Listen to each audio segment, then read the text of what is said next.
19 février 1990, 19 février 2020, ça fait 30 ans de la Conférence nationale des forces vives.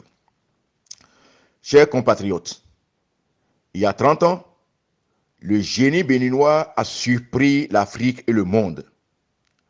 Dans un sursaut patriotique et une union sacrée, le peuple béninois s'est donné la main pour mettre fin au régime dictatorial militaro-marxiste vieux de 18 ans.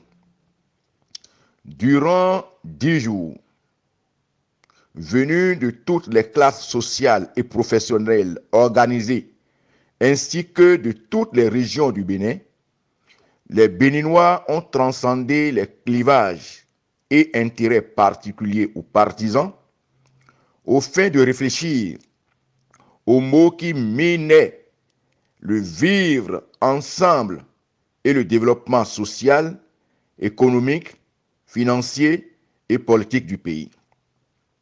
Les résolutions issues de cette historique conférence nationale des forces vives ont permis d'instaurer la démocratie, l'état de droit, la promotion des droits de l'homme. C'est ici le lieu de féliciter tous ceux qui ont travaillé, payé de leur liberté et de leur vie pour l'aboutissement de ce combat de près de 2 décennies.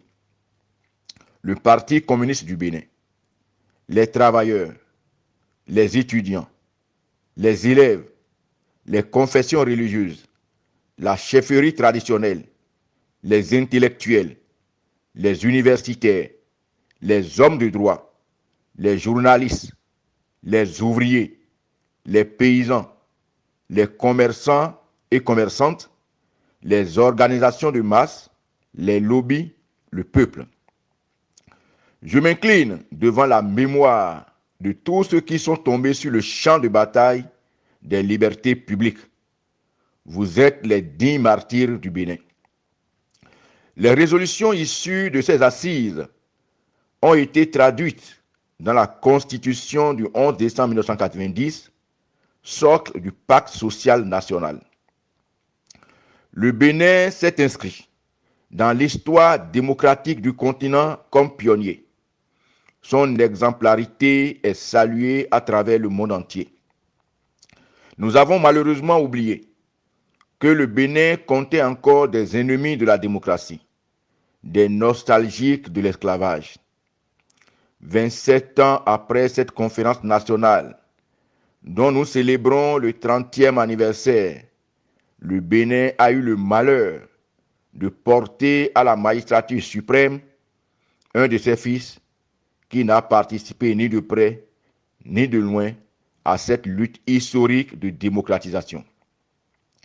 En 3 ans de gouvernance, il a, avec ses alliés, liquidé tous les acquis démocratiques du Bénin. Notre pays devient désormais la risée de la communauté internationale. Nos pères nous ont légué un patrimoine que nous n'avons nullement le droit de brader. C'est pourquoi nous avons un devoir national, une responsabilité devant l'histoire, à savoir rallumer la flamme de la démocratie, de l'état de droit et des libertés publiques. Aucun effort ne sera de trop. Enfants du Bénin, debout pour t'assumer. Dans la foi, l'espérance et l'unité, nous vaincrons une fois encore la dictature. Bon anniversaire aux survivants de la conférence nationale de 1990 et tous les Béninois. Vive le Bénin, la terre de nos aïeux. Dieu sauve et protège le Bénin. Paris, le 19 février 2020. Jonathan Agossou Valentin. Je vous remercie.